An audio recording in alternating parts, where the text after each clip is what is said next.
first sip on my rucksack breaks before I leave my house in Ballyfermot. The second as I head out through the arch at Saint-Jean-Pied-de-Port. I walk over the Pyrenees that first day with a held together with safety pins, walking into the wind, sporadic rain, all uphill, and I'm not liking it. I'm hating this and wondering why I'm here. I learn, or relearn, how to piss outside on the side of a mountain in between haystacks, sheltering my bare arse from the other walkers. We're still walkers now. Well, I can only talk for myself. I'm still a walker at this point. Nobody tells you that you have to piss outside. On the top of the mountain, what I hope is the top, the statue of the lady, is the last point up here. All behind her is peaks that I won't be walking. She's embedded in a little grotto, rock steps, worn down, and I walk over and say what I was learned to say as a child. Oh, Mary conceived without sin, pray for us who have recourse to thee. 3 times I say it, and I'm fully aware that I'm doing this and I don't know why. Ritual maybe, ritual in the blood, or maybe just the way I was socialised.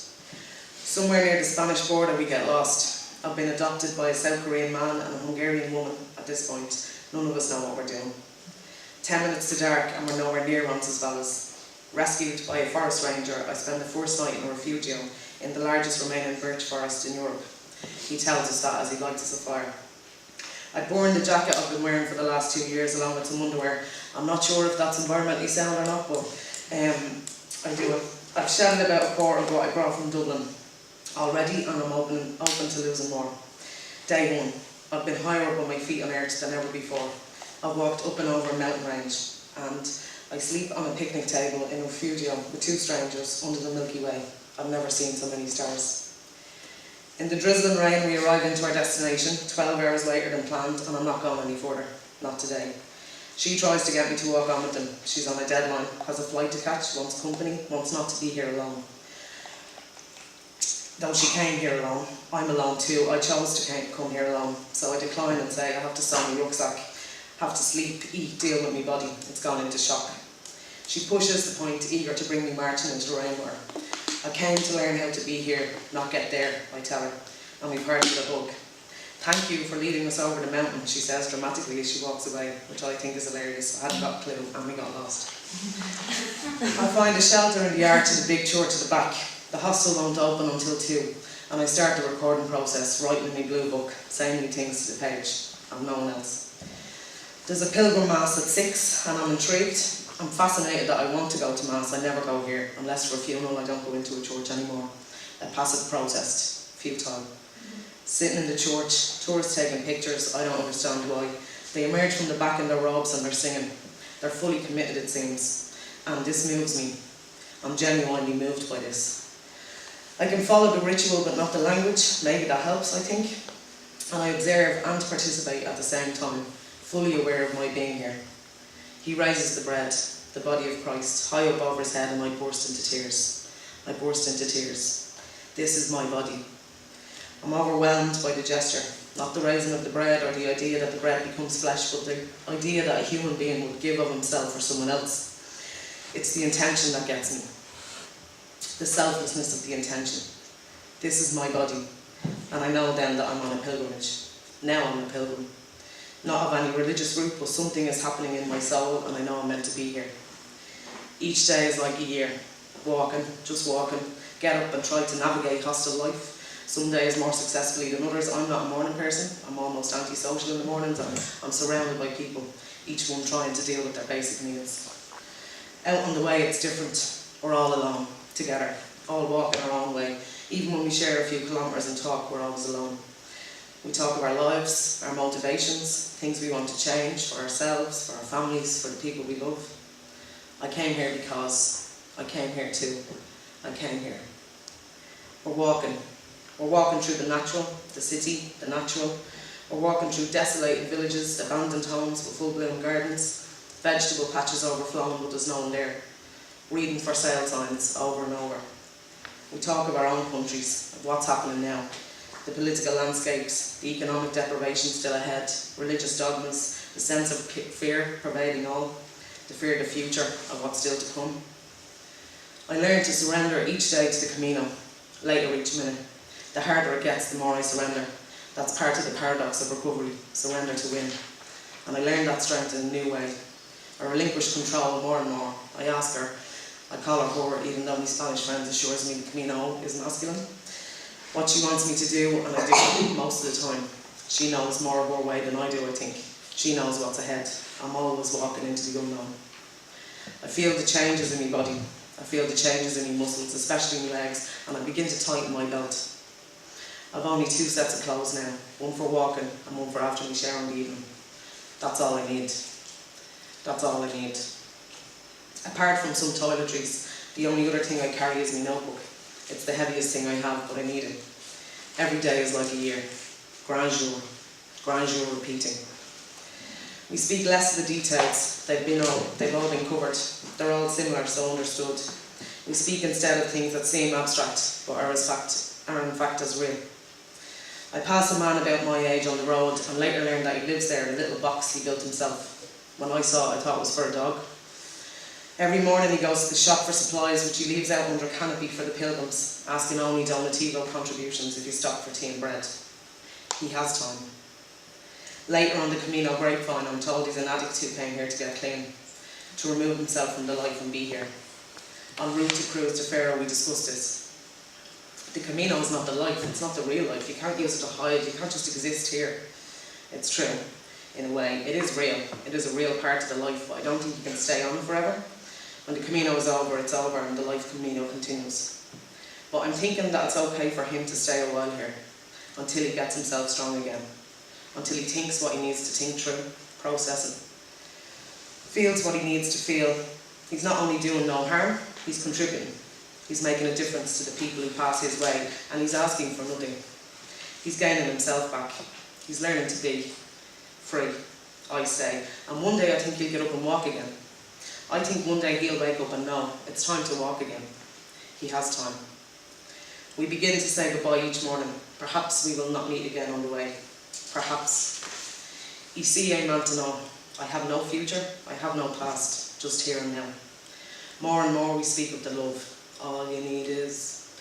And I come to believe that love is the answer to all the questions. The love is the answer to all the questions. I work backwards from that with all the scenarios. I fly home via London.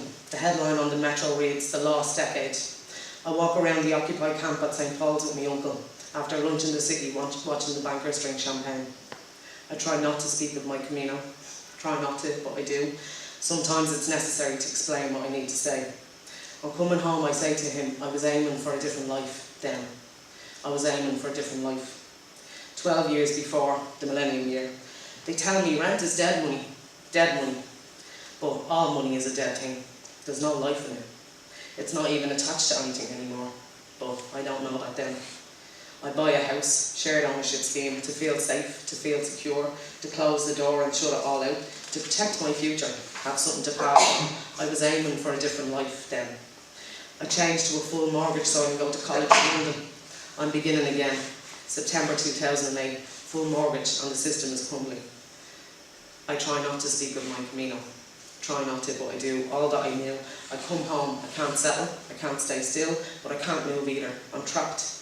Every week I get another letter from the bank. Every morning I wake up miserable. None of it fits here. None of it fits with what I knew when I was walking. When I was not walking, I knew things to be true for me. I felt it in my body. Just me and the natural most of the day. Just thoughts drifting, some things landing. I come home to the same life I left, but it doesn't fit me anymore. And in truth, it never did.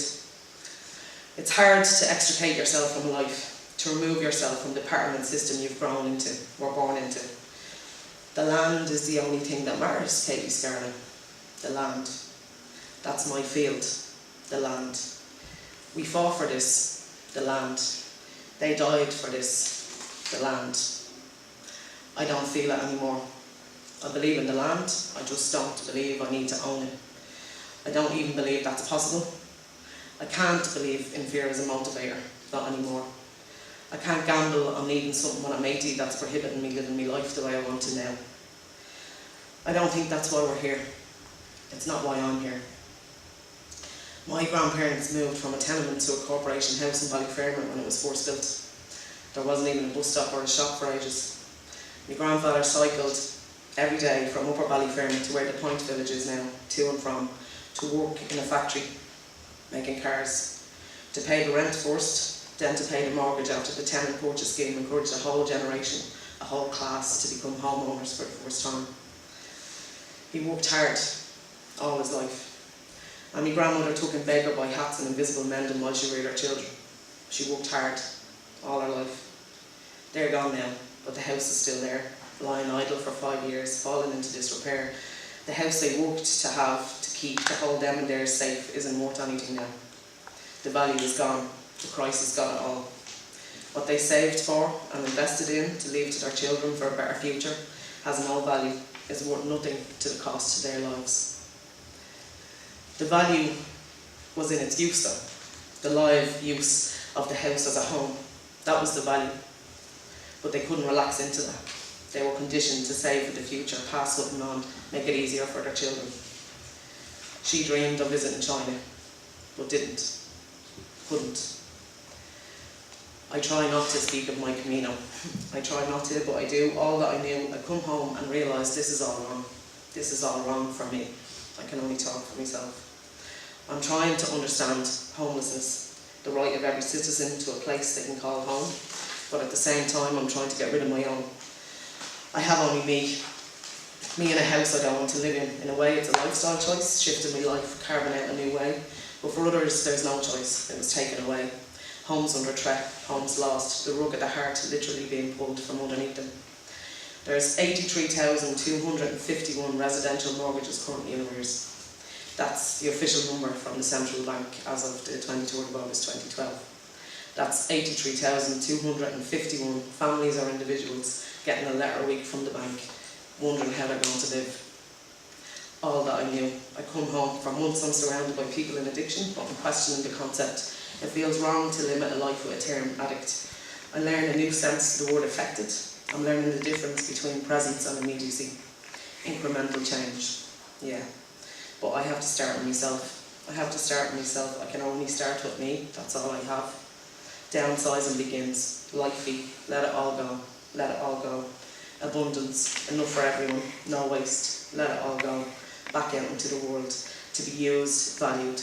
Gifting what I can't bear to lose. Gift plays to Dublin Youth Theatre, books to the Fringe, blankets and clothes to St Vincent de Paul. I cry gifted me rainbow flag to belong to. Let it all go. Outward. Wishing you love and abundance and joy. Learning to wish that for myself too. I was aiming for a different life then. I have the right to change how I live. We all do. I'm learning here and now is not only about homelessness, the right to a place to call home. It's the right not to have that too. It's about how we live now. What do I need to live here and now?